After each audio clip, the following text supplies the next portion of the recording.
ورأسه ولحيته كالثغامة بيادا. فقال النبي صلى الله عليه وسلم غير هذا بشيء واجتنبوا السواد. صدق رسوله النبي الكريم. আজকের মজলিসের প্রধান অতিথি মাননীয় সর্বজন শ্রদ্ধেয় মুফতি আব্দুল মাতিন সাহেব, বারাকাল্লাহু ফি হায়াতিহি, আমিন। আমন্ত্রিত ওলামায়ে হযরত, বিশেষত মঞ্চে উপবিষ্ট আজকের মজলিসের নির্বাচিত সভাপতি সাহেব, সম্মুখে বসা আল্লাহ ওয়ালা শ্রোতা মণ্ডলী, সম্মানিতা পর্দানশীনা ধার্মিকা মায়েরা, আল্লাহ পাকের দরবারে শুকরিয়ার প্রকাশ ঘটাচ্ছি যিনি বিভিন্ন জড়তা, জটিলতা, সমস্যা সবকিছুকে প্রতিহত করে কারণ দিয়া গ্রামে মানুষদের প্রচেষ্টায় এই মজলিসের আয়োজন, এই মজলিসের পরিচালনা, সর্বোপরি বক্তা শ্রোতা হিসাবে আমাদের সকলকে আগমনের তৌফিক নসিব করেছে। সকলে বলুন আলহামদুলিল্লাহ। আর একটু মহব্বতের সাথে উঁচু আওয়াজে বলুন আলহামদুলিল্লাহ। আমরা যে কেউ যখন তখন অসুস্থ হয়ে যেতে আর সেই অসুস্থতা কেমন পর্যায়ে পৌঁছাতে পারে যে আমাদের কোন হসপিটাল বা নার্সিং হোম বা যে কোনো শুশ্রূষালয় বেডে আমাদের শুয়ে থাকার পর্যায়েও আল্লাহ তৈরি করে দিতে পারে। এরকম কঠিন কন্ডিশন তৈরি না করে যে রব্বুল আলামিন এই মজলিসে আমাদেরকে হাজির করেছেন, আমরা সেই মহান রবের শুকরিয়া জ্ঞাপনের পরে তার প্রিয় রাসূলের প্রতি দরুদ ও সালামের নজরানা প্রেরণ করি। সকলে পড়ি সাল্লাল্লাহু আলাইহি ওয়াসাল্লাম। বা'দা তাহিয়াতি ওয়াসসালাম, মুফতি আব্দুল মাতিন সাহেব শিক্ষা গুরুত্বের উপরে এবং সমাজকে এই পিছিয়ে পড়া মুসলিম জাতিকে, এই পিছিয়ে পড়া সমাজকে কিভাবে এগিয়ে নিয়ে যাবে এই প্রসঙ্গে বেশ গুরুত্বপূর্ণ কিছু কথা ছোট ছোট করে আপনাদের কাছে উপস্থাপন করেছেন। আপনারা খুব দায়িত্ব সহ কথাগুলো শুনছেন। আমি আজকে কোরআনুল কারীমে সূরা আলে ইমরান থেকে 27 নম্বর আয়াতটা এবং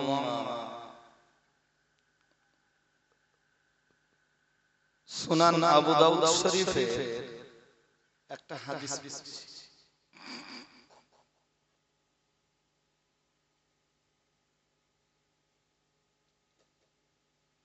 সূরা আলে ইমরানের পঠিত এই আয়াত এবং সুনান আবু দাউদে তেলাওয়াতকৃত এই হাদিসটাকে হাতিয়ার হিসেবে গ্রহণ করে ছোট ছোট করে কিছু কথা উপস্থাপন নিয়ে করছি। আল্লাহ মঞ্জুর করুন, বলুন আমিন। সবাই বলুন আমিন। যারা বসে আছেন যেন বড্ড মানে দুর্বল দুর্বল দেখাচ্ছে। গরমের সময় এমনি মানুষের শরীরে একটু এনার্জি কম থাকে এবং যেন বড্ড ঘুম ঘুম ঘুম ঘুম ভাব যে শুয়ে পড়তে পারলে ভালো। গরমের সময় রাত ছোট এবং দিনটা অনেক লম্বা, তাতে সারাদিন গা ঘেমে ঘেমে ঘেমে ঘেমে না দেহের এনার্জি খুব লস থাকে।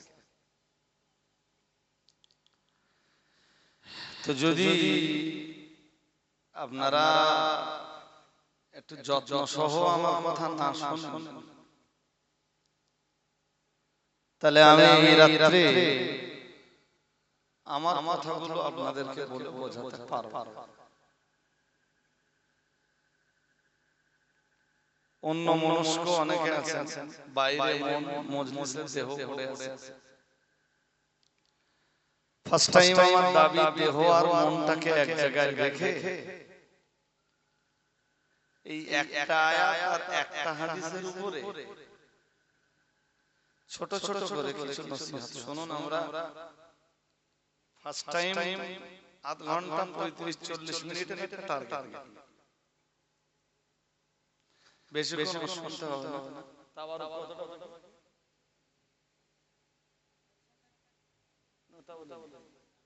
রান্না কি হয়ে গেছে? তাহলে তাহলে সালাম করে দোয়া করে দেই নাকি?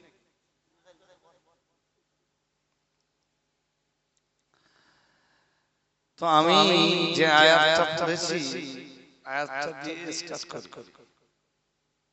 প্রথম থেকে শুনতে হবে। আমি কোরআন বলবো আর আপনি অন্য মনস্ক থাকবেন, এটা হতে হতে। বিসমিল্লাহির রহমানির রহিম।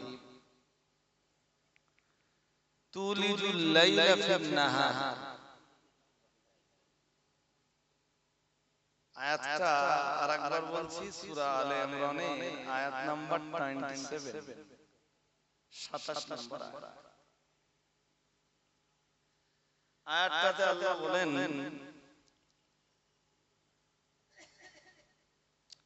আর একটু আগে থেকে বললে ভালো হতো, নইলে ঠিক বোঝানো যাবে না। আর যদি এখান থেকে আমার বলে বোঝাতে হয়, তাহলে এর অর্থ দাঁড়াবে আল্লাহ আপনি তো রাতকে দিনের ভিতরে ঢুকিয়ে দেন। তুলিজুল লাইলা ফিন নাহারি, অর্থাৎ আল্লাহ আপনি তো রাতটাকে দিন বানিয়ে দেন। সুবহানাল্লাহ। আর একটা মন খুলে বলুন, এখানে না লাইট আছে, তো লাইট দিয়ে আমরা অন্ধকার দূরে সরিয়েছি, কিন্তু এখান থেকে আপনি একটু দূরে সরে যান, দেখবেন সেখানে অন্ধকার। এই অন্ধকারকে দূরে সরিয়ে দিয়ে পৃথিবী জুড়ে আলোর প্রকাশ ঘটানোর দায়িত্ব আল্লাহ পাকের কুদরতি কবজায়। সুবহানাল্লাহ। আরেকটা মন খুলে বলেন,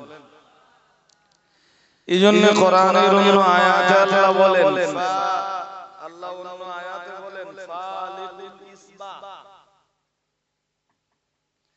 ফালিকুল ইসবা। কোরআনে দেখবেন একটা আয়াত আছে, আয়াতটার নাম হলো এই একটা সূরা আছে, সূরাটার নাম সূরাতুল ফালাক। কি সূরা? ফালাক মানে কি জানেন? আরে হ্যাঁ না বলবেন তো, জানেন? ফালাক মানে হলো প্রভাত। ফালাক মানে প্রভাত। এই সূরাটা প্রথম আয়াতেই আল্লাহ বলেন, কুল আউযু বিরাব্বিল ফালাক। হে রাসূল আপনি বলুন আমি আশ্রয় চাইছি প্রভাতের রবের নিকট। তাহলে এখান থেকে নির্ফলটা কি দাঁড়ালো? প্রভাতের রব কে? সবাই বলুন আল্লাহ। এইজন্য ফালিকুল ইসবাহ, যিনি অন্ধকারের বুক চিরে প্রভাতকে বার করেন, তিনি হলেন রব্বুল আলামিন আল্লাহ। আরেকটু মন খুলে বলুন, চাইলে তিনি যদি ইচ্ছা করতেন তো সারা বছর আল্লাহ অন্ধকার দিতে পারতেন। আবার তিনি যদি ইচ্ছা করতেন সারা বছর আল্লাহ সূর্যের আলো আকাশে রেখে দিতে পারতেন। কিন্তু তিনি বলেছেন ওয়াজআলাল লাইলা ওয়ান নাহারা আয়াতাইন। মহান আল্লাহ জানিয়েছেন রাত আর দিনকে আমি আল্লাহ দুইটি নিদর্শন বানিয়েছি।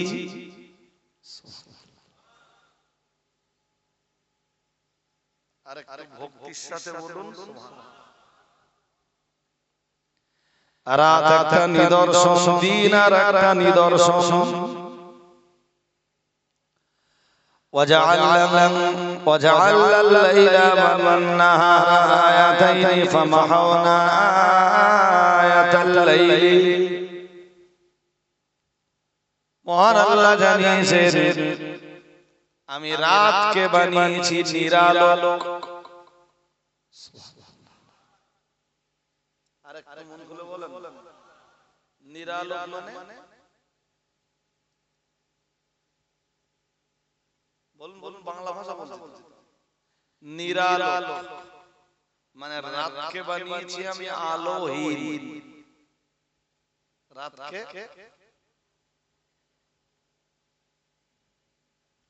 আমি রাতকে বানিয়েছি অন্ধকার। মহান আল্লাহ জানিয়েছেন وجعلنا الليل والنهار آيتين فمحونا آية الليل وجعلنا آية النهار مبصرة।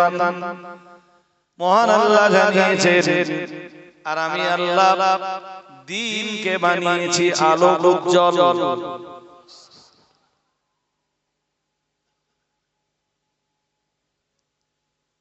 আপনারা ভালো জানবেন না, অনেকেই জানবেন না, অনেকে জানেন যে পৃথিবীতে এমন জায়গা আছে যেখানে 6 মাস রাত 6 মাস দিন।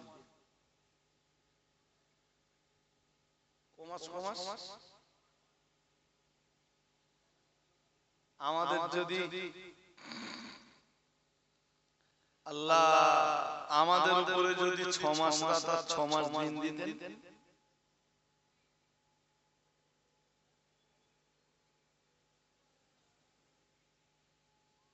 ভাই সাহেব মন বাইরে দিলে হবে না। তাহলে আমি কথাগুলো না, এই যে ছোট ছোট করে যে কথাগুলো বলছি কোরআনের আয়াত দিয়ে, এগুলো আল্লাহর কুদরত। ইন্না ফি খালকিস সামাওয়াতি ওয়াল আরদি ওয়াখতিলাফিল লাইলি ওয়ান নাহারি লাআয়াতিল লিউলিল আলবাব।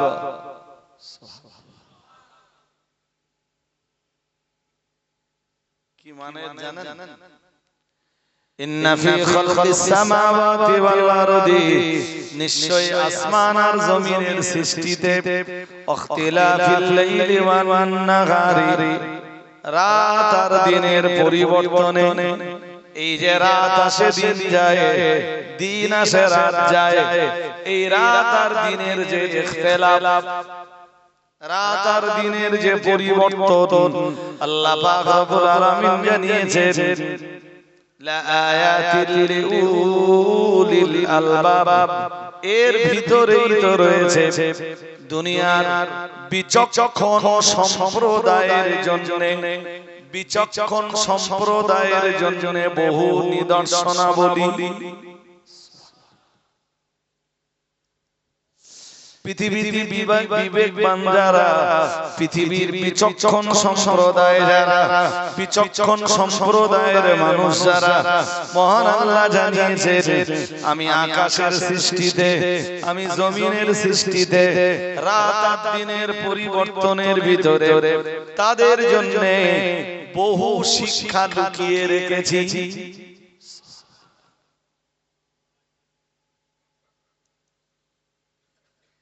তার মানে আমি এই কথাগুলো বলো বেকার বেকার বলছি না বলো পৃথিবীতে বিবেকবান সম্প্রদায় যারা পৃথিবীর বিবেকবান সম্প্রদায়ের জন্য রাত আর দিনের ভিতরে আল্লাহ বহু নিদর্শনাবলী লুকিয়ে রেখেছেন আপনারা যারা সাধারণ থেকে অতি সাধারণ মানুষ এসব নিয়ে আপনারা ভাববেন না আর ভেবেও আপনারা কিছু বার করতে পারবেন আর যারা একটু স্কুল পড়ুয়া যারা যাদের গবেষণা করার মতো ক্ষমতা আছে বলুন রাত কেন হয় দিন কেন হয় অ্যাকচুয়ালি আলোচনাগুলো তো ভূগোলের আলোচনা জিওগ্রাফিক্যাল আলোচনা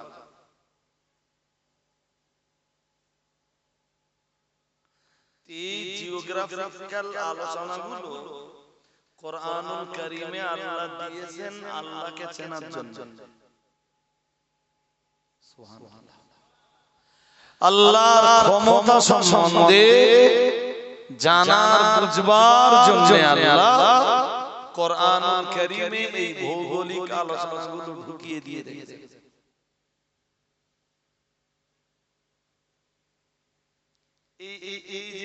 এই যে সূরাটা আমি বার করেছি এটা সূরা কাসাস 20 বার সূরা কাসাস 20 পারা একটা আয়াত আছে আটটা পড়িয়ে টিউশনে মন বাইরে দেবেন না কেউ আপনি যাই শুনুন জানবেন কোরআন শুনছেন কি আছে ইন জাআলাল্লাহু আলাইকুমুল লাইলা সারমাদান ইলা ইয়াউমিল কিয়ামাতি মান ইলাহুন গায়রুল্লাহি ইয়াতিকুম বিদিয়াইন মহান আল্লাহ জানিয়েছেন ইন জাআলাল্লাহু আলাইকুমুল লাইলা সারমাদান ইলা ইয়াউমিল কিয়ামা আল্লাহ পাক রব্বুল আলামিন জানিয়েছেন আল্লাহ পাক এই রাতকে টেনে যদি কিয়ামত পর্যন্ত লম্বা করে দেয় কথা কি শুনছেন নাকি ওই যে কথাগুলো আগে বলছিলাম সেই কথাগুলো দেখেন আমার কথা না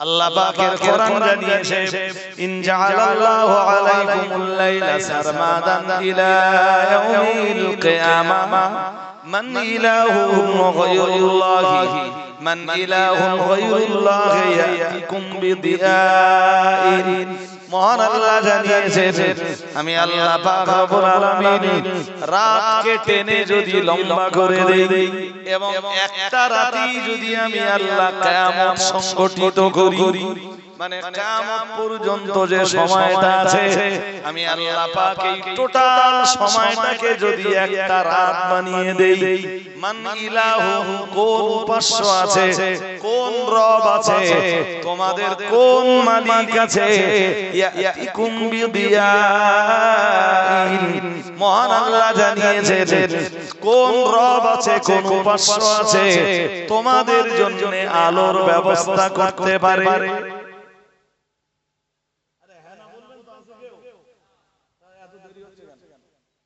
আল্লাহ জিজ্ঞেস করছেন যে আমি যদি রাতটাকে টেনে কিয়ামত পর্যন্ত লম্বা করে দেই এবং এক রাতেই যদি এই আজকে যে রাতটা আছে এই রাতটা যদি আল্লাহ কিয়ামত পর্যন্ত লম্বা করে দেয় পৃথিবীর কোন সায়েন্টিস্ট পৃথিবীর কোন জিওগ্রাফার পৃথিবীর কোন শক্তি আছে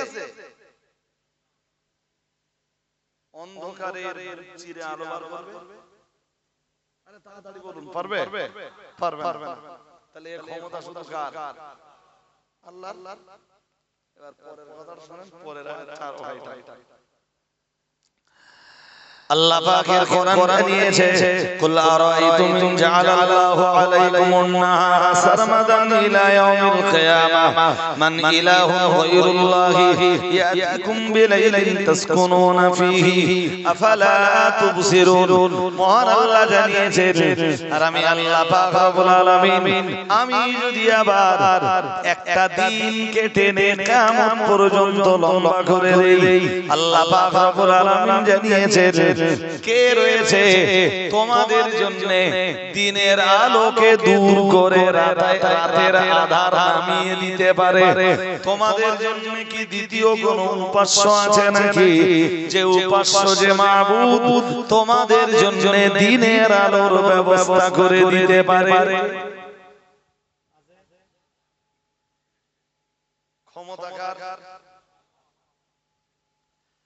তাহলে আল্লাহ যদি মানে দিন একটা দিনকে কিয়ামত পর্যন্ত লম্বা করে দেন রাতের আধার কেউ নামিয়ে আনতে পারে না আল্লাহ পাক রব্বুল আলামিন যদি আবার একটা রাত দিয়ে ওই রাতটাকে কিয়ামত পর্যন্ত লম্বা করে দেন রাতের আধারের বুক চিরে আলোর ব্যবস্থা কেউ করে দিতে পারে না এই ক্ষমতা শুধু সবাই বলুন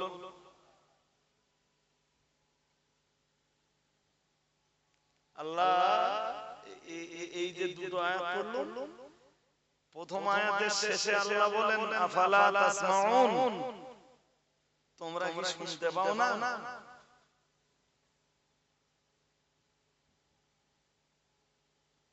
আমার কথা কি শুনছেন সবাই না ঘুমাচ্ছেন ঘুম বাপ তাহলে সালাম পড়বো ছেড়ে দেব আল্লাহ বলেন আফালা তাসমাউন তোমরা কি শুনতে পাও না আমি চাইলে একটা রাত দিয়ে কিয়ামত বানিয়ে দিতে পারি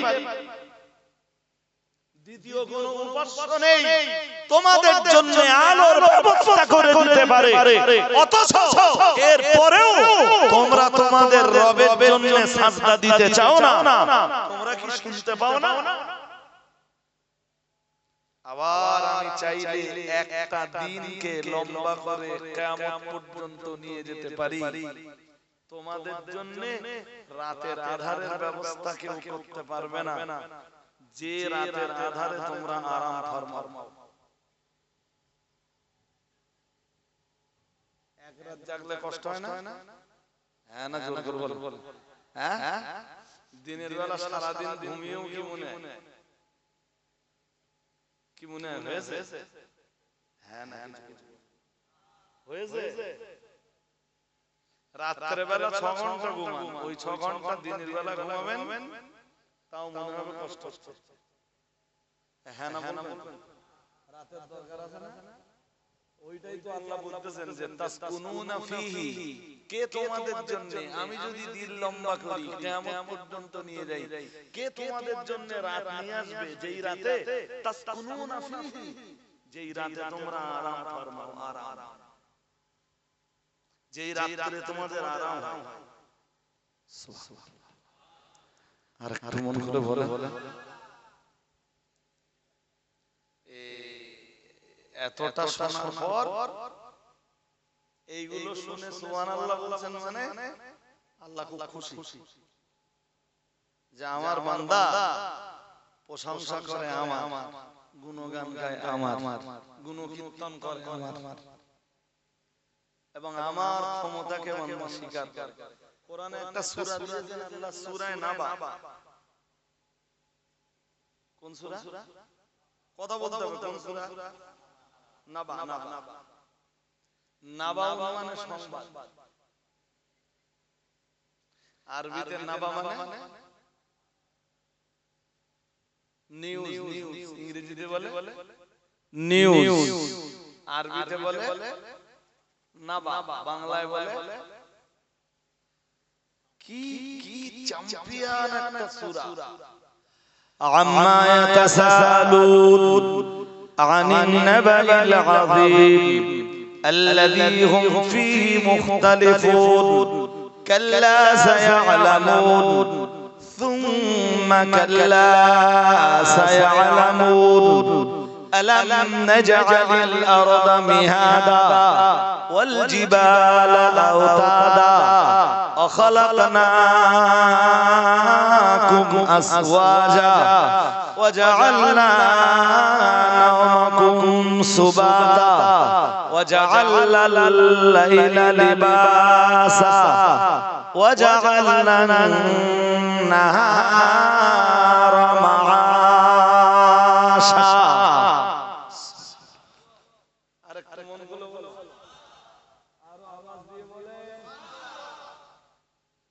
কি আছে জানেন এই সূরা? এই সূরার তাফসীর আমি যেই পর্যন্ত পড়েছি এই পর্যন্ত একদিনের আলোচনা করে আমি শেষ করতে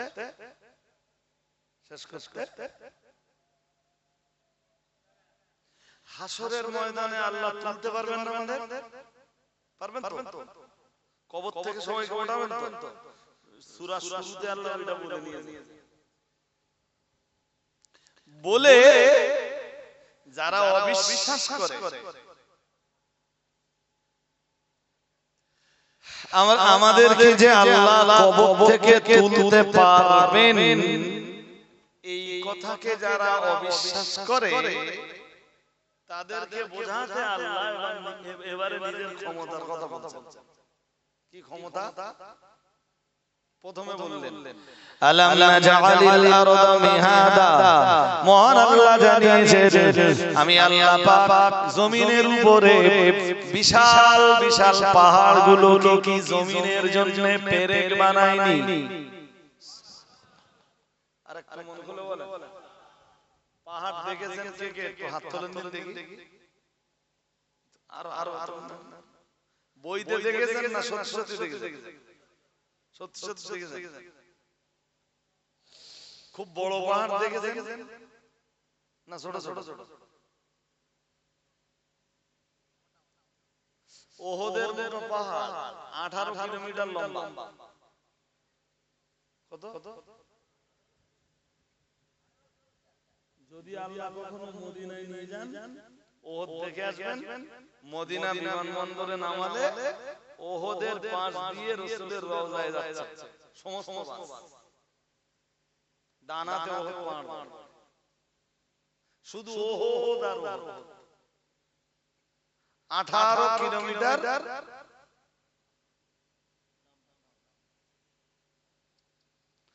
হিমালয় উচ্চতা কত? এভারেস্ট শোনেননি? এই পৃথিবী সৃষ্টি করার পরে পৃথিবী খুব কাঁপছিল। এর কাঁপুনি বন্ধ করতে, পৃথিবীর কাঁপুনি বন্ধ করতে আল্লাহ পাহাড়গুলো সৃষ্টি করলেন। আমরা বললাম আল্লাহ পাহাড় সৃষ্টি করে আপনি কি করলেন? আল্লাহ বললেন পাহাড় দিয়ে আমি জমিনের উপরে পেরেক ঠুকে দিলাম। পেরেক, এই পাহাড়গুলো হলো জমিনের উপরের পেরেক। আরেকটা মন খুলে, আল্লাহ পেরেক সৃষ্টি করলেন, পেরেক মেরে দিলেন, জমিনের কাঁপুনি বন্ধ হয়ে গেল। আল্লাহ কি বলতেছেন জানেন? আল্লাহ বলতেছেন বান্দা এই বিশাল জমিনের উপরে জমিনের কাঁপুনি বন্ধ করতে যে আমি পেরেক রূপী পাহাড় বানিয়ে যদি জমিনের কাঁপুনি বন্ধ করতে পারি, তুই তোর মরে যাবা, পচে যাবা, গলে যাবা, দেহটা আমি আল্লাহ মাটির ভিতর থেকে বার করতে পারবো না?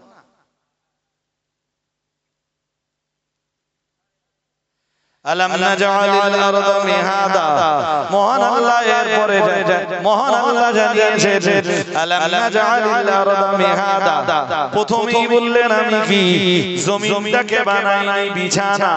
আল্লাহ পাক বললেন আমি জমিন তোদের জন্য আরামের জায়গা বানিয়েছি। পরের অংশে বলেছেন আর এই জমিনের উপরে যে পাহাড়গুলো তোদের পরিলক্ষিত হয়, তোদের চোখে যে পাহাড়গুলো পড়ে, এই পাহাড়গুলো ওই জমিনের পেরেক বানিয়েছি। জমিন যদি নড়াচড়া করতো, জমিন নড়াচড়া করলে ঘুম ভালো হতো।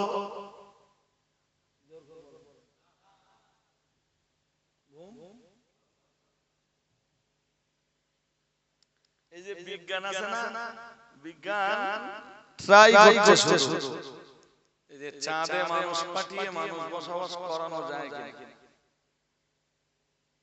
কিন্তু আল্লাহ বলেছেন জমিন হলো মানুষের জন্য দোলনা। ওই যে বাচ্চারা দোল খায়, মানে বাচ্চাদের জন্য দোলনাটা যেমন আরামের জায়গা, এই পৃথিবীর মানব মণ্ডলীর জন্য আমার জমিন হলো ঠিক ওই রকম আরামের জায়গা। আরেকটু মন খুলে বলেন, এবার বিজ্ঞান গবেষণা করে বার করুক যদি চাঁদের চাইতে বেশি আরামের জায়গা হয় তো বিজ্ঞান তখন চাঁদে লাফ পাঠাবে। তা আপনাদের কি মনে হচ্ছে কোরআন যখন বলেছে মন আমার দিকে দিতে হবে বাবা, কোরআন যখন বলি দিয়েছে যে জমিন মানুষের জন্য আরামের জায়গা, তাহলে বুঝতে হবে মানুষের জন্য এর চাইতে আরামের জায়গা আর কোন জায়গা। বিজ্ঞান এবার যতবারে গবেষণা করুক, আল্লাহ পাক জানিয়ে দিয়েছেন আলাম নাজআলিল আরদা মিহাদা, জমিনকে আমি আল্লাহ কি দোলনা বানাইনি। পরে আবার জানিয়েছেন ওয়াল জিবালা আওতাদা, মহান আল্লাহ দুই নম্বরে জানিয়েছেন আমি আল্লাহ পাক রব্বুল আলামিন পাহাড়গুলো কি জমিনের উপরে পেরেক বানাইনি। ও বাবাজিরা ভাইরা, আল্লাহ পাক তিন নম্বরে জানিয়েছেন খালাকনাকুম আজওয়াজা, মহান আল্লাহ জানিয়েছেন আর আমি আল্লাহ তোমাদেরকে কি জোড়ায় জোড়ায় বানাইনি। আরেকটু মন খুলে বলো, আমাদের সৃষ্টি করেছেন কি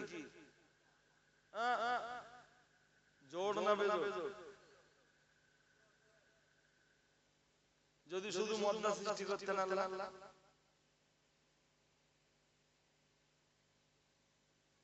কিছু বল কোন অসুবিধা ছিল? হ্যাঁ না বলবেন তো? হ্যাঁ, যদি শুধু মেয়ে ছেলে সৃষ্টি করতেন,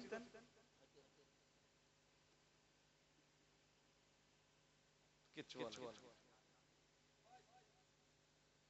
অসুবিধা বলেন চাচা বুঝতে পারছেন, শুধু অসুবিধা আপনি বেলা 1:30টা পর্যন্ত কাজ কাম করে হয় বাঁশ কাটা, নইলে গাছ কাটা, নইলে জল করে, নইলে মাঠ ঘাটে, নইলে কলকারখানায় কাজ কাম করে এসে দেখতেছেন বাড়ির গিন্নি রান্না বান্না করে পুরো রেডি। আলহামদুলিল্লাহ বলুন, মেয়ে ছেলে যদি আল্লাহ না বানাতেন এসে রান্না করে খেতে হতো। শুধু রান্না করা না করা এইটা তো কোনো সমস্যা না।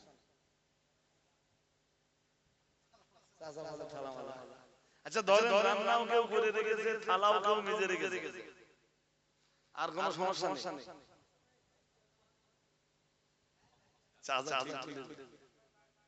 বংশ বিস্তার বলে পৃথিবীতে কিছু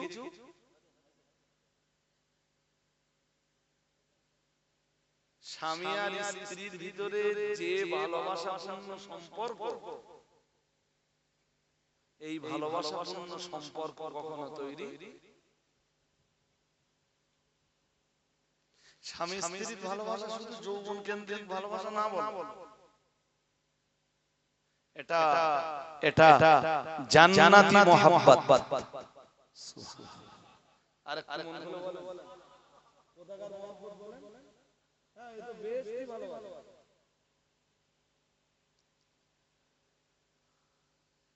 নবীজি বলেছেন যে যেই ভালোবাসা বিবাহের মাধ্যমে তৈরি হয়, এই রকম ভালোবাসা, এই রকম মোহাব্বত অন্য কোন আমিনা বা অন্য কোন ক্ষেত্রে আছে এটা আমার জানা নেই।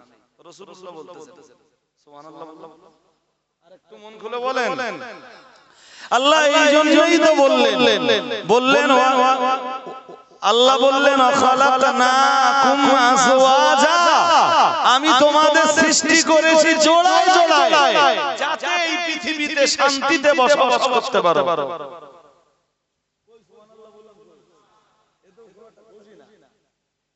আমি জমিন বানিয়েছি আরামের জায়গায়, ওই জমিন যাতে কাঁপাকাঁপি না করে, তোমাদের কষ্ট না দেয়, জমিনের উপরে মেরে দিয়েছি তেরে। এরপরে আরো শান্তির জন্য, এই পৃথিবীতে আরো শান্তির জন্য আমি বানিয়েছি তোমাদেরকে জোড়ায় জোড়ায়। আরেকটা মনগুলো বলেন। এরপরে আল্লাহ কি বলতেছেন জানেন? ওই আগে সূরা, কোন সূরা বলেন তো, মনে আছে? সূরা নাবা। এরপরে বলতেছেন ওয়াজআলনা নাওমাকুম সুবাতা। আরেকটু মন খুলে বলেন। আপনি কখনো এই আয়াতগুলো ধরে ধরে শুনেছেন? আমি জানি। আল্লাহ বলেন আর আমি জানো তোমাদের এই যে ঘুম, নাওম মানে ঘুম, তোমাদের এই ঘুমকে বানিয়েছি সুবাতা। সুবাতানের তাফসীরে মুফাসসিররা বলেছেন এই রাহাতাল লিআবদানিকুম, এই ঘুমকে বানিয়েছি তোমাদের দেহের জন্য আরামদায়ক। আরেকটু মন খুলে। এই যে পৃথিবীর কত মানুষের ঘুম হয় না, এই এবারে রমজান মাসে একজন বলছে হুজুর আমার রাতে দিনে কোনো সময় ঘুম হয় না, একটু দোয়া করেন। হাত জ্বালা করে আর পা জ্বালা করে, সারা রাত ঘুমাতে পারি, সারা দিন ঘুমাতে পারি। দিনের বেলা বাইরে বসে, রাতের বেলা বেডরুমে খাটের উপরে শুয়ে আছে, অথচ চোখে ঘুম নেই। আমরা যারা ঘুমাই, আমরা আল্লাহর শুকরিয়া জ্ঞাপন করি।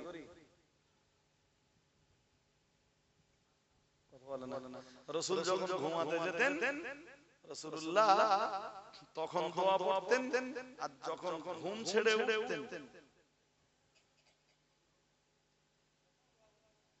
আল্লাহ পাকের নবী যেই না ঘুম ছেড়ে উঠতেন, সঙ্গে সঙ্গে আল্লাহর প্রশংসা করতেন, পড়তেন আলহামদুলিল্লাহিল্লাযী আহয়ানা বা'দা মা আমাতানা ওয়া ইলাইহিন নুশুর।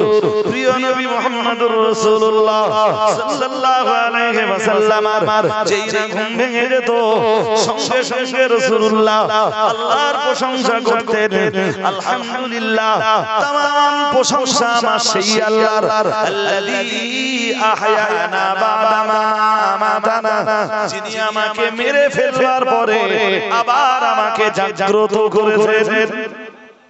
রাতের বেলায় আমি ঘুমিয়েছিলাম মানে আমি মরে গিয়েছিলাম।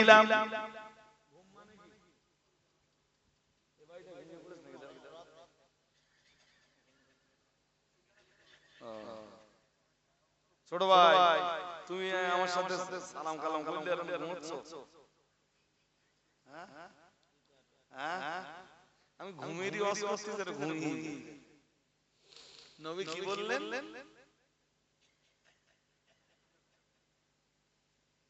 ঘুম ছেড়ে যেই উঠতেন নবী, সঙ্গে সঙ্গে কি করতেন? আল্লাহর প্রশংসা করতেন, বলতেন সেই আল্লাহর প্রশংসা যিনি রাতে আমায় মেরে ফেলেছিলেন, তারপরে আবার কি করেছেন? আমাকে জীবন দান করেছেন। আরেকটু মন খুলে। আপনারা কিছু না পারলে এই পুরো দোয়াটা যদি না পড়তে পারেন, ঘুম থেকে উঠেই পড়বেন আলহামদুলিল্লাহ। কি বলবেন সবাই? বলেন কি বলবেন? বুখারীর হাদিসে কি আসছে জানেন? এসব কথা বলবার জন্য শুনবার জন্য উভয় ক্ষেত্রেই ধৈর্য দরকার। বুখারীর হাদিসে আসছে মানুষ শুয়ে পড়লে শয়তান মাথার কাছে তিনটা গিরা লাগে। কয়টা গিরা? গিরা বুঝেন? গিট বুঝেন? তিনটা গিরা দেয়। কয়টা? আল্লাহর বান্দা বান্দি ঘুম ছেড়ে উঠে যেই পড়ে আলহামদুলিল্লাহ প্রথম গিরা খুলে যায়।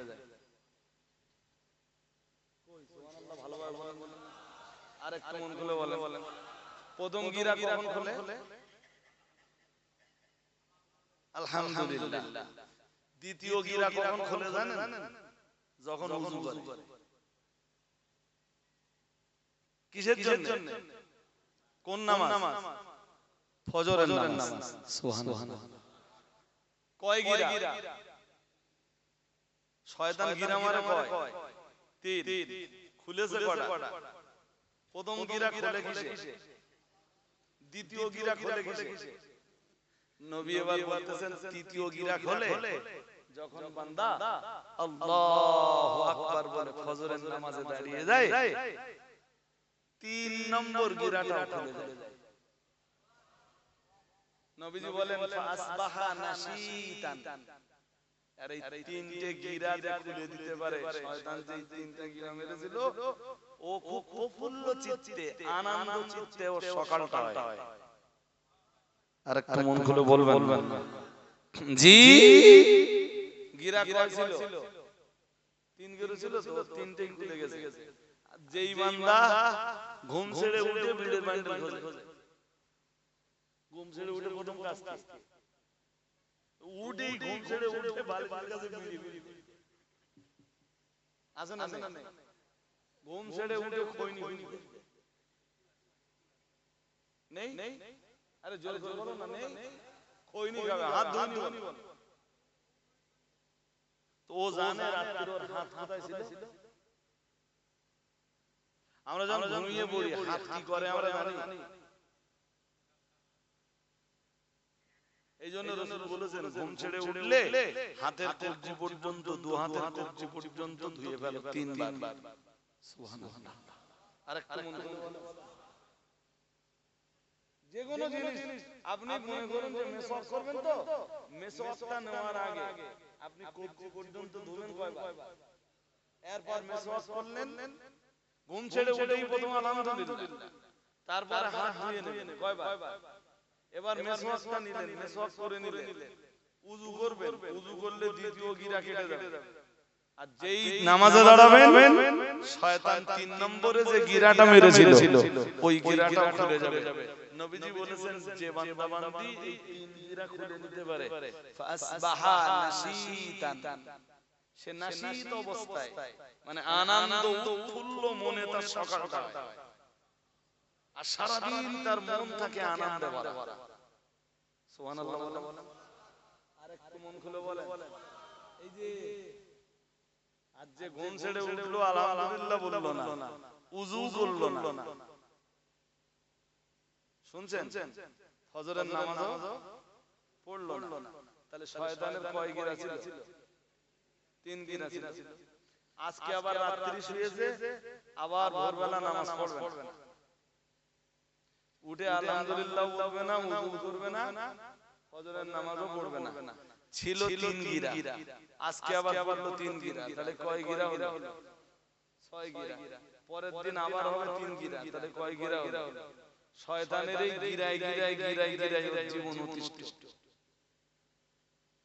এই যে ওর পকেটে টাকা থাকবে, বাড়ি সুন্দরী বউ থাকবে, এরপরও ওর কলিজায় কোনো আনন্দ কেন? শয়তানের গিরায় গিরায় ওর জীবন কি অতিষ্ঠ, ওর জীবন শেষ।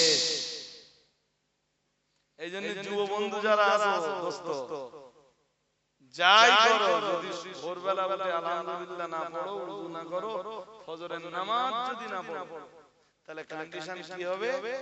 শয়তানের গিরায় গিরায় গিরায় গিরায় তোমার জীবন, আমি এর চেয়ে ভালো হাজার জানি।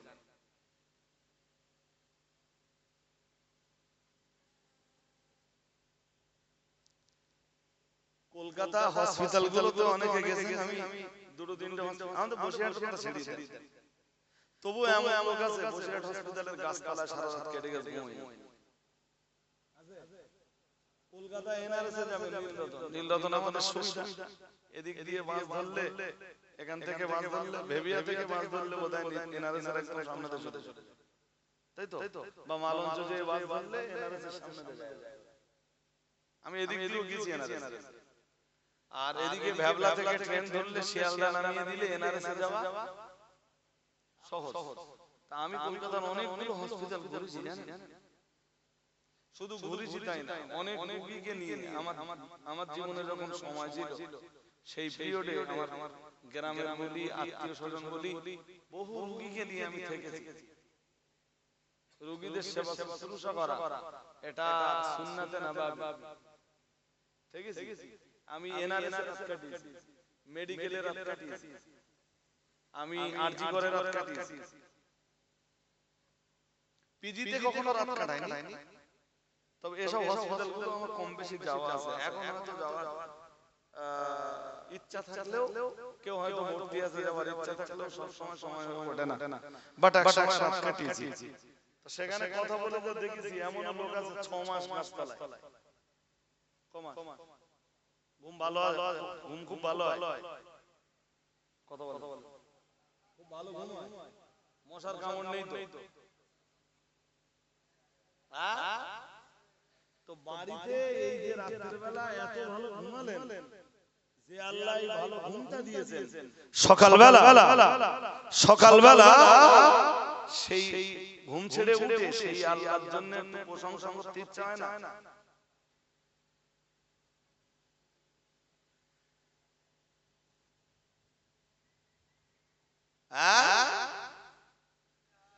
দেহ দেখবেন প্রচন্ড ক্লান্ত, এত ক্লান্ত ভাষায় বলা যাবে না। 8 ঘন্টা ঘুমিয়ে নেবেন, 8 ঘন্টা ঘুমিয়ে দেখবেন শরীর অনেক কি মানে, হ্যাঁ, 2 দিন 3 দিন রাত জাগার পরে 8 ঘন্টা ঘুম না, কিচ্ছু না, এরপরেও দেখবেন ঘুম ছেড়ে উঠে একটু গা টলটলো ভাব, এরপরে এই টলমলো ভাবটা কেটে যাবার পরে দেখবেন শরীর অনেক চাঙ্গা। আলহামদুলিল্লাহ বলে আল্লাহ বলতেছেন ওয়াজআলনা নামাকুম সুবাতা আই রাহাতাল লিআবদানিকুম, মহান আল্লাহ জানিয়েছেন আর আমি আল্লাহ পাক রব্বুল আলামিন তোমাদের জন্য ঘুমকে বানিয়েছি তোমাদের দেহের জন্য আরামদায়ক রূপে।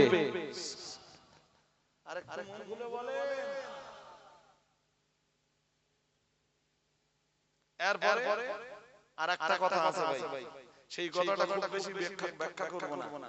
আল্লাহ এর পরের আয়াতে বলতেছেন ওয়াজআলনাল লাইলা লিবাসা, জানো আমি রাত বানিয়েছি কেন? আমি আল্লাহ রাত বানিয়েছি তোমাদের জন্য। রাত হলো একটা আবরণ, রাত একটা পর্দা। রাত কি? এই পর্দার ভিতরে অনেক কিছু করতে পারবে, গোপনে আমার সাথে প্রেম বিনিময় করতে পারবে। রাত এজন্যই বানিয়েছি যাতে গোপনে তুমি তোমার স্ত্রীর সাথে প্রেম বিনিময় করতে পারো। সুবহানাল্লাহ। আরেকটু মনে বলেন, রাতকে বানিয়েছি আবারণ সাতিরান। সুবহানাল্লাহ। আরেকটু মন খুলে বলো, কি চ্যাম্পিয়ন করে আল্লাহ বললেন, ও বান্দা মনে রাখো আমি আল্লাহ পাক রব্বুল আলামিন ঘুমকে বানিয়েছি যেমন তোমাদের জন্য তোমাদের দেহের আরামদায়ক রূপে। আল্লাহ পাক রব্বুল আলামিন আবার জানিয়েছেন রাত বানিয়েছি। আল্লাহ পাক রব্বুল আলামিন বললেন ওয়াজআলনাল লাইলা লিবাসা, আল্লাহ পাক রব্বুল আলামিন জানিয়েছেন রাতকে বানিয়েছি আবরণ রূপে। আল্লাহ পাক রব্বুল আলামিন আবার বললেন তবে বান্দা মনে রাখো আমি আল্লাহ পাক রব্বুল আলামিন বলছি ওয়াজআলনান নাহারা মাআশা, মহান আল্লাহ জানিয়েছেন আমি আল্লাহ পাক তোমাদের জন্য দিনটাকে বানিয়েছি তোমাদের জীবিকা, তোমাদের রুজি রুটি, তোমাদের জীবিকা অন্বেষণের সময় রূপে। দিনের বেলায় হালাল রুজি রুটি অনুসন্ধান করবা, এই জন্য রাতও বানালাম, এই জন্য দিনও বানালাম। আরেকটা সূরা আলে ইমরানের শুরুতে ওই যে 27 নম্বর আয়াত পড়েছিলাম, তখন বুঝতেছিলেন না যে হুজুর কি ওয়াজ করতেছে। আল্লাহ বলেন তুলিজুল লাইলা ফিন নাহারি, আল্লাহ পাক রব্বুল আলামিন বললেন আমি রাতটাকে দিনের ভিতরে ঢুকিয়ে দেই। আল্লাহ পাক রব্বুল আলামিন বললেন তুলিজুল লাইলা ফিন নাহারি ওয়া তুলিজুন নাহারা ফিল লাইল। আল্লাহ পাক রব্বুল আলামিন বললেন আবার দিনটাকে আমি আল্লাহই তো রাত বানাই। আরো আওয়াজ দিয়ে বলে আমি রাতকে দিন বানাই, দিনকে তোমাদের জন্য রাতেরও দরকার দিনেরও, রাতেরও দরকার দিনেরও আছে না নেই? ওইটাই তো আল্লাহ সূরা বনী ইসরাঈলের 12 নম্বর আয়াতে বলেছেন ওয়াজআলাল লাইলা ওয়ান নাহারা আয়াতাইন ফামাহাওনা আয়াতাল লাইল ওয়াজআলনা আয়াতান নাহারি মুবসিরাতাল লিতাবতাগু ফাদলাম মির রাব্বিকুম ওয়া লিতা'লামু আদাদাস সিনিনা ওয়াল হিসাব। সুবহানাল্লাহ। আরেকটু মন খুলে বলেন, এই জন্য এই যে ছেলেরা যারা আছো, যুবক ছেলেরা যারা আছো দোস্ত, সারা রাত জেগে জেগে মোবাইল ঘেটে রাতটাকে নষ্ট করবা না। রাতের বেলা রাত 2 বাজে, যুবক ছেলে কোনো কাজ নাই, তখন বাইরে ঘুরে বেড়াচ্ছে। তুমি জানো তোমার দেহের জন্য রাতের ঘুম কত দরকার? ঘুমানোর জন্য আল্লাহ কি বানিয়েছেন বলুন? রাত বানিয়েছেন, গোপন ইবাদতের জন্য রাত বানিয়েছেন। সুবহানাল্লাহ। আরেকটু মন খুলে বলো, তুমি সারা রাত ধরে মোবাইল খেজা খেজা করছো আর দিনের বেলা ঘুমাচ্ছো।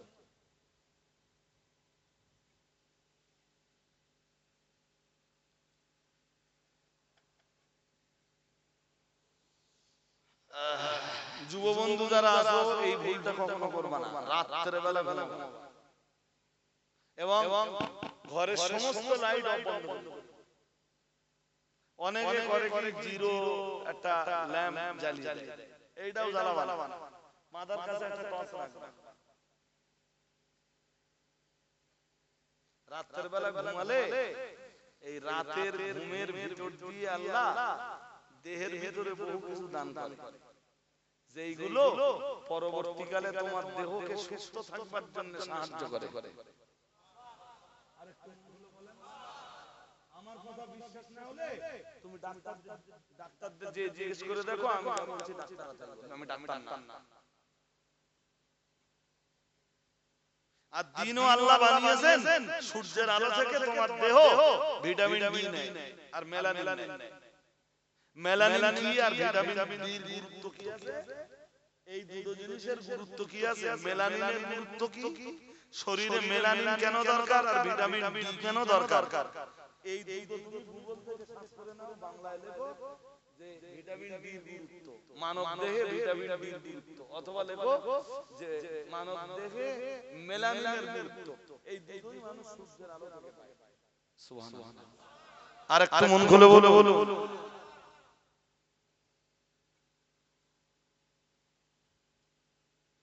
এই যে প্রকৃতি আল্লাহ সৃষ্টি করেছে না, প্রকৃতি, এই প্রকৃতি আল্লাহ মানুষের ক্ষতির জন্য সৃষ্টি করেছে। বাড়ি এসি থাকলেও এসি রুমে একটু কম থাকবে। অল টাইম যারা এসি থাকে না, ওদের দেহের একদিন সহন ক্ষমতা কমে যায়। আমি বোঝাতে পারছি না, ওদের দেহের সহন ক্ষমতা একসময় কি হয়?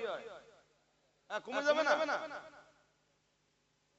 সব সময় এসিতে পড়ে রয়েছে, তো ওদের দেহের সহন ক্ষমতা, প্রকৃতি বলে বাইরে একটা কিছু আছে তো, হ্যাঁ না বলে না? হ্যাঁ, আমার রুমে এসি আছে কিন্তু আমি এসি চালাই খুব কম, 5 মিনিট 7 মিনিট 10 মিনিট চালিয়ে চালাই। কোনদিন চালাই যখন খুব গরম পড়ে একটু 5 মিনিট চালালাম, 7 মিনিট 10 মিনিট চালালাম, টাইমার বেঁধে দিলাম, ও আপনি বন্ধ হয়ে যাবে। এবার পাখা চালিয়ে দিলাম, ঘর ঠান্ডা হয়ে গেল, সারা রাত খেতে।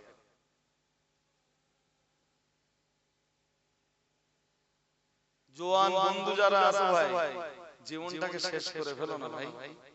আমি তোমাদের এখানে ক্ষতি করতে আসি। চলো অজ হয়ে গেছে, অজ করা শেষ। তুলিজুল লাইলা ফিন নাহারি ওয়া তুলিজুন নাহারা ফিল লাইলি। আল্লাহ পাক রব্বুল আলামিন, ও রব্বুল আলামিন, আপনি তো রাতকে দিন বানান, দিনকে রাত বানান। আল্লাহ পাক আবার মহান আল্লাহ আবার জানিয়েছেন, ও বান্দা বলো, তুখরিজুল হাইয়া মিনাল মাইয়িতি।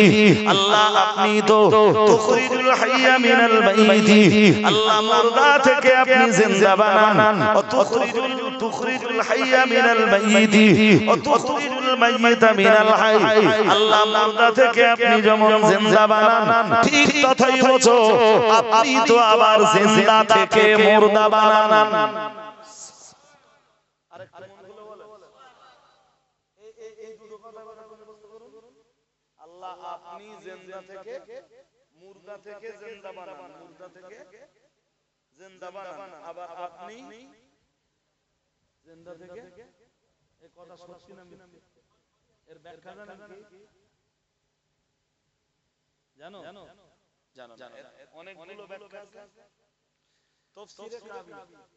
অনেকে বলে, আমি বলতে পারবো, খুব বলতে পারবো, বাট কখনো কখনো এই মানুষকে দেখিয়ে বলি কেন জানেন?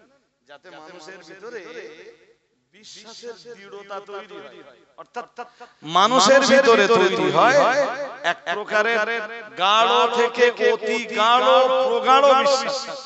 এই জন্য মানুষকে আমি কবি দেখিয়ে বলি, তাতে মানুষ মনে করে যে রাজওয়াল সাহেব দেখে এই তাফসীরে কাবি। ইমাম ফখরুদ্দীন রাজি লিখেছেন, এটা একটা মুদ্দা তাফসীর।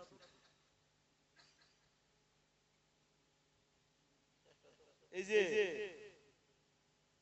এখন এর বাংলাকেও তৈরি করতে পারে ইমাম ফখরুদ্দীন রাজি এই আয়াতের ব্যাখ্যায়, যে আল্লাহ আপনি মুর্দা থেকে জিন্দা বানান, আবার জিন্দা থেকে আপনি মুর্দা বানান। এই আয়াতের অনেকগুলো তাফসীর করেছেন, তার ভিতরে আহাদুহা ইখরিজুল মুমিনা মিনাল কাফিরি কা ইব্রাহিমা মিন আযাব। এর প্রথম তাফসীর, আল্লাহ ইখরিজুল মুমিনা মিনাল কাফির, আল্লাহ কাফের থেকে ঈমানদার বার করে, জিন্দা থেকে মুর্দা থেকে জিন্দা বানায়। এর মানে কাফের থেকে ঈমানদার বানায়, কাফের থেকে সুবহানাল্লাহ বলেন। আরেকটু মন খুলে বলেন, কাফের থেকে কি বানায়? কে বানায়? কাফের মুর্দা, কাফের কি? কথা কয় না। আরে বলবেন তো কাফের কি আর ঈমানদার কি?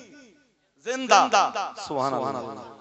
আরেকটু মন খুলে বলো, কাফেরের অন্তর মুর্দা আর ঈমানদারের অন্তর কি? জিন্দা। যেই অন্তর লা ইলাহা ইল্লাল্লাহ বলে না, ওই অন্তর কি? মুর্দা। আর যেই অন্তর পড়ে লা ইলাহা ইল্লাল্লাহ মুহাম্মাদুর রাসূলুল্লাহ, ওই অন্তর কি? জিন্দা। তো আল্লাহ কি করেন? ইখরিজুল মুমিনা মিনাল কাফির কা ইব্রাহিমা মিন আযাব। আযর কে? ইব্রাহিম আলাইহিস সালামের বাবা। ইব্রাহিম সালামের, যদিও এর ভিন্ন তাফসীর আছে, কেউ আবার আমার সমালোচনা করতে পারে। কেউ বলেছেন তাফসীরকারকদের ভিতরে যে আযর ইব্রাহিম আলাইহিস সালামের আব্বা না চাচা। কিন্তু এখানে ইমাম ফখরুদ্দীন রাজি বলতেছেন ইব্রাহিম আলাইহিস সালামের বাবা ছিলেন আযর। কথা শুনতেছেন নাকি? হ্যাঁ। তো আল্লাহ মুর্দা থেকে জিন্দা বানায়, এর মানে কাফের থেকে ঈমানদার বানায়। যেমন ইব্রাহিম নবীর আব্বা আযর ছিল, জোর করে বলেন, কাফের। তার থেকে আল্লাহ সেই আযরের রক্ত দিয়ে আল্লাহ বানিয়েছেন হযরত ইব্রাহিম আলাইহিস সালামকে। আরেকটু মন খুলে বলেন। আমি এই কথা বলার কারণে আমার ঈমান চলে যাবে। কথা বলেন, আমি বেয়াদব হয়ে যাব। আমি বেয়াদব না?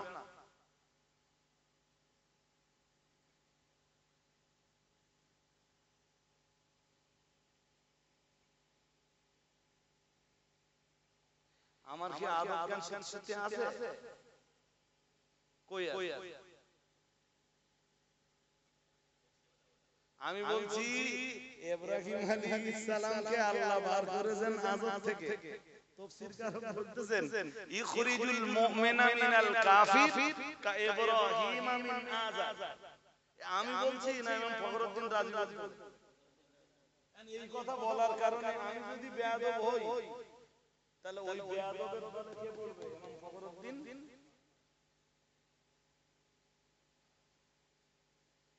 দুই একটা মুভি আছে শুনছেন নাকি? দুই একটা মুভি আছে তার গা হুস্তাল্লি ভাই।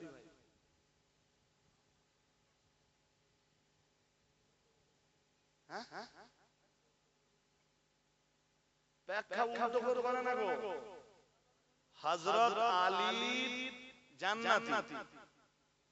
সুবহানাল্লাহ। আরেকটু মন আলী কি ইন্নাল জান্নাতা তাশতাকু ইলা সালাসাতিন। সুবহানাল্লাহ। तमाम দুনিয়ার মানুষগুলো সবাই যদি জান্নাতে যায়, আল্লাহ পাকের রাসূল জানিয়েছেন দুনিয়ার তিনজন মানুষ যদি জান্নাতে না যায়, জান্নাতের আকাঙ্ক্ষা পূর্ণ হবে না। দুনিয়ার সবাই যদি জান্নাতে যায়, তিনজন যদি না যায়, নবীজি বলতেছেন জান্নাতের চাহিদা পূরণ হবে না। ওই তিনজনের ভিতরে প্রথম জন হলেন হযরত আলী। হযরত আলীর আব্বার নাম কি? তাড়াতাড়ি বলতে হবে, আমার রস শেষ হয়ে গেছে, আমি আর রস করব না। হযরত আলীর আব্বার নাম কি? আবু তালেব ইমানদার। তুখরিজুল হাইয়া মিনাল মাইয়িত। সুবহানাল্লাহ। আরো আওয়াজ দিয়ে বলেন আল্লাহ আপনি তো মুর্দা থেকে কি বানান? তার মানে কাফের থেকে ঈমানদার বানান। আবু তালেব কি? কাফের। এই কথা শুনলে অনেকে আমারে বেয়াদব বলে। মুফতি সাহেব কোন একটা মজলিসে বেশ কয়েক বছর আগে এই কথাগুলো এই রকম কথা মানে এই রকম আলাপ আলোচনা জনগণের সামনে করছিলেন কোরআন হাদিসের তথ্য দিয়ে। তাতে এক মৌলভী মুফতি সাহেবকে বলেছে বেয়াদব। কি বলেছে? কি বলেছে?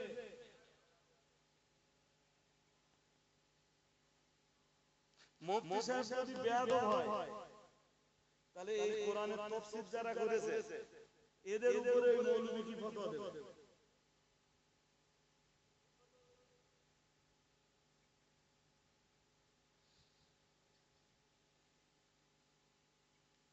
এই জন্য বলে হাজামতিগিরি শিখছেন।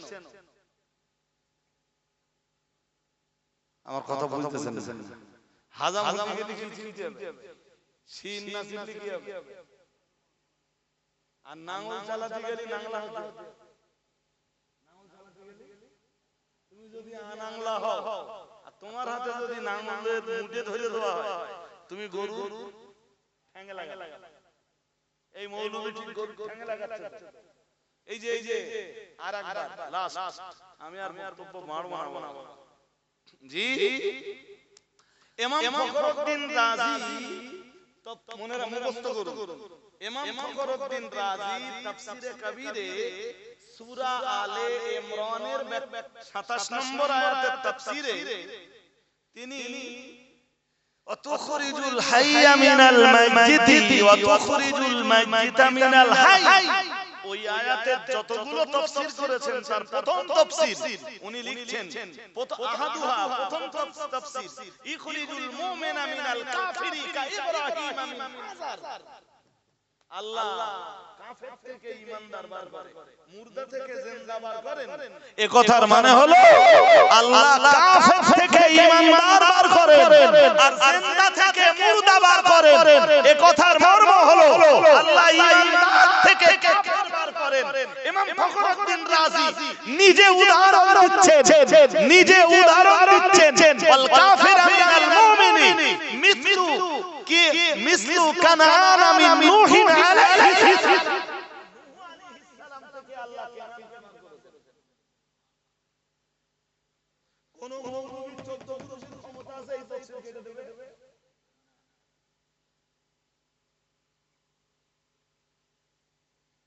নূহ আলাইহিস সালাম ঈমানদার শুধু না, পৃথিবীর শ্রেষ্ঠ সারির ঈমানদার। সুবহানাল্লাহ বলেন। আরেকটু মন খুলে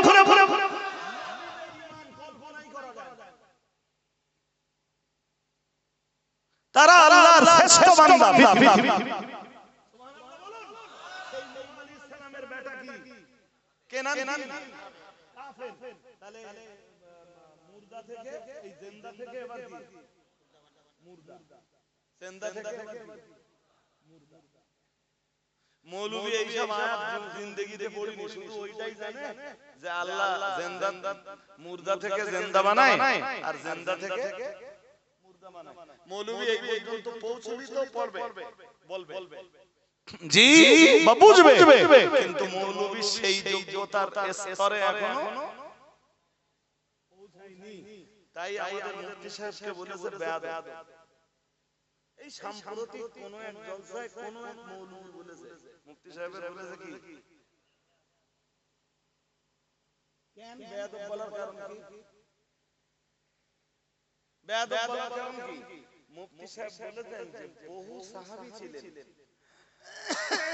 রাসূলের যাদের বাবা ছিল কাফের, বাবা ছিল কাফের। আমি একটা হাদিস পড়েছিলাম শুরুতে, মনে আছে আপনারা? বলিনি এখনো, এবার বলি। এই যে সন্ধানটাও দিচ্ছি, সেই মৌলভীর কান পর্যন্ত জানো হাদিসটা যায়। মৌলভী হয়তো এই হাদিসও কোনোদিন শুনি। এই যে হাদিসটা বার করে রেখেছিলাম, আবু সুনান আবু দাউদে 4204 4204 নম্বর হাদিস। মৌলভী জানো কুল্লি অন্তত পায়, এমনি তো পাবে না। 4200 বলুন। হাদিসের বর্ণনাকারী জাবের ইবনে আব্দুল্লাহ। হাদিসের মান সহিহ, হাদিসের মান সহিহ। হযরত জাবের ইবনে আব্দুল্লাহ থেকে বর্ণিত, উতিয়া বে আবি কুহাফাতা ইয়াউমা ফাতহি মক্কা। আবু কুহাফাকে আনা হলো মক্কা বিজয়ের দিন রাসূলের কাছে। কাকে আনা হলো? বাবাজি ঘুম পাচ্ছে, হয়ে গেছে ওর আর মনে আছে, আপনাদের কষ্ট দেব জি। কাকে আনা হলো বলতে হবে, আবু কুহাফা। সবাই একটু বলেন আবু কুহাফা কে জানেন? হযরত আবু বকরের বাবা, হযরত আবু বকরের পিতার নাম সবাই বলেন আবু কুহাফা। তাকে রাসূলের কাছে আনা হলো কবে? ইয়াউমা ফাতহি মক্কা, মক্কা বিজয়ের দিন। সুবহানাল্লাহ। কোন দিন? মক্কা বিজয় কবে হয়েছিল? বলুন। রাসূলের ইন্তেকালের 2 বছর আগে। কয় বছর?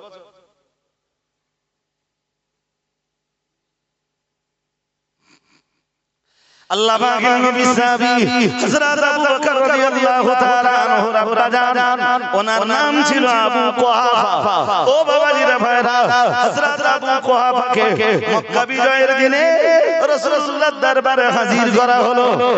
হাদিস শরীফ বিবরণ দিয়েছে হযরত জাবির ইবনে আব্দুল্লাহ রাদিয়াল্লাহু তাআলা আনহুর বর্ণনা। তিনি বলেন, রাসূলু ওয়া লিহিয়াতুহু কাসাগামাতি বায়া। হযরত আবু কুহাফাকে যখন রাসূলের দরবারে মক্কা বিজয়ের দিন আনা হলো, তখন ওনার চুল দাড়ি সব সাদা। তখন উনি নন মুসলিম। তখন উনি আবু বকর মুসলমান তো কথা বলে না। আবু বকর তখন কি? হযরত আবু বকর ইসলাম কবুল করেছেন মক্কা বিজয়ের আগে না পরে? শুধু আগে না অনেক আগে। সুবহানাল্লাহ বলতে পারেন না? আরো আওয়াজ দিয়ে বলুন। প্রথম দিকে যারা ইসলাম কবুল করেছেন বয়স্কদের ভিতরে সর্বপ্রথম যিনি ইসলাম কবুল করেছেন তিনি হযরত আবু বকর। আরো আওয়াজ দিয়ে বলেন। আবু বকরের আব্বা ইসলাম কবুল করতেছেন মক্কা বিজয়ের দিন। রাসূলের কাছে তাকে আনা হলো। তার চুলদাড়ি সব ওই দিন তিনি কালেমা পড়ে মুসলমান হলেন। সুবহানাল্লাহ বলেন। আর একটু মন খুলে বলে আবু বকরের ইসলাম আগে না আবু বকরের আব্বার ইসলাম আগে? আবার বুঝে বলুন, আবু বকরের ইসলাম আগে না আবু বকরের আব্বার ইসলাম আগে? হযরত আবু বকর রাদিয়াল্লাহু তাআলা আনহুর ইসলাম আগে, শুধু না অনেক আগে। উনি ইসলাম গ্রহণের ব্যাপারে প্রথম সারি। সুবহানাল্লাহ। আর একটু মন খুলে আবু বকর হযরত আবু বকর রাদিয়াল্লাহু তাআলা আনহু যখন ইসলাম কবুল করতেছেন ওনার আব্বা তখন কি? জোর করে বলেন। আমি বেয়াদব হয়ে গেছি।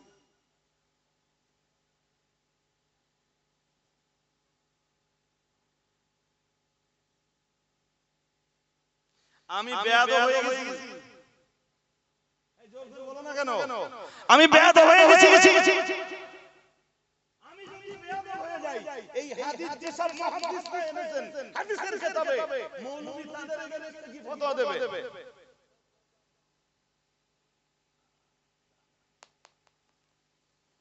জি হযরত ইবনে আব্বাস রাসূলকে জিজ্ঞেস করলেন, এক হাদিসে আসছে আল্লাহ পাকের নবী সাহাবী হযরত আব্দুল্লাহ ইবনে আব্বাস রাসূলুল্লাহকে জিজ্ঞেস করলেন, আল্লাহ ফাতা আবা তালিবি ইয়া রাসূলুল্লাহ, ইয়া রাসূলুল্লাহ ইয়া হাবিবাল্লাহ হুজুর, আবু তালেবকে আপনি কোনো উপকার করতে পারবেন? রাসূলের দাদা বিদায় নিয়েছেন, রাসূলুল্লাহর বয়স তখন 8 বছর। ওই 8 বছরের চাচা আবু তালেব রাসূলুল্লাহকে দায়িত্ব নিয়েছেন। আর চাচা আবু তালেব যখন বিদায় নিয়েছেন রাসূলুল্লাহর বয়স 50 বছর। দীর্ঘ 42টা বছর রাসূলের চাচা আবু তালেব বিশ্বনবীর অভিভাবক। কত বছর? এমনি একটা কথা আছে, চাচা হলো বাবার অর্ধেক। চাচা আর আবু তালেব রাসূলের জন্য তার চেয়ে অনেক বেশি।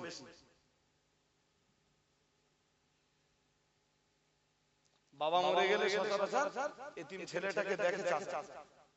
যদি চাচার ন্যূনতম সেন্স থাকে, রাইট, বুদ্ধি যদি থাকে, তো আমার ভাই মরে গেছে, আমার ভাতিজা, ও আমার কাছে থাক, ও সময় সম্পদ বিষয় আছে সব আমার কাছে থাক, সময় হলে বুঝে দেবে।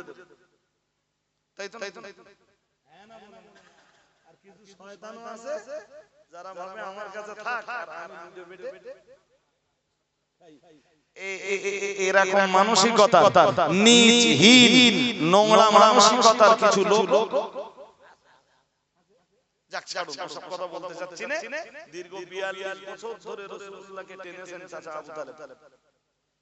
মানুষের সাথে ঝগড়া করেছেন রাসূলের জন্য, মানুষের সাথে রাগারাগি করেছেন রাসূলের জন্য। যখন রাসূল বয়কট হলেন রাসূলের সঙ্গে বয়কটে থাকতেন চাচা আবু তালেব, কিন্তু কলেমা বলেননি। তাই হযরত ইবনে আব্বাস রাসূলকে জিজ্ঞেস করছেন, হাল নাফাতা আবা তালিবি ইয়া রাসূলুল্লাহ, হুজুর আপনার চাচা আবু তালেব তো কলেমা পড়েনি হুজুর, আপনার চাচাকে আপনি কোনো উপকার করতে পারবেন? কার আব্বা? হযরত আলী। কার আব্বা? আমি বেয়াদব হয়ে গেছি, কথা বলেন না। হ্যাঁ, আলীর আব্বার ব্যাপারে এবার রাসূলুল্লাহ বলতেছেন। নবীজি প্রথম বললেন কালা না, বললেন হ্যাঁ আমি পারবো, আমি কিছু উপকার করব। বললেন কতটা? রাসূল বললেন কাল হুয়া ফি দাহদাহি মিনান নার, আমার চাচা আমারে এত সাহায্য সহানুভূতি সহযোগিতা করেছে বলেই আল্লাহ আমার চাচাকে জাহান্নামের একদম উপরের সারিতে জায়গা দেবে। আমি এইটুকু উপকার করব আমার চাচা।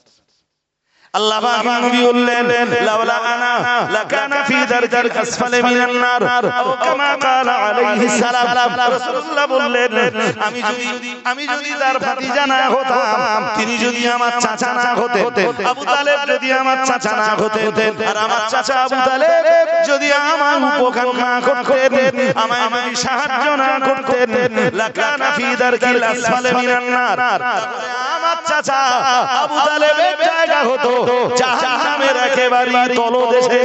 বলুন নাউজুবিল্লাহ।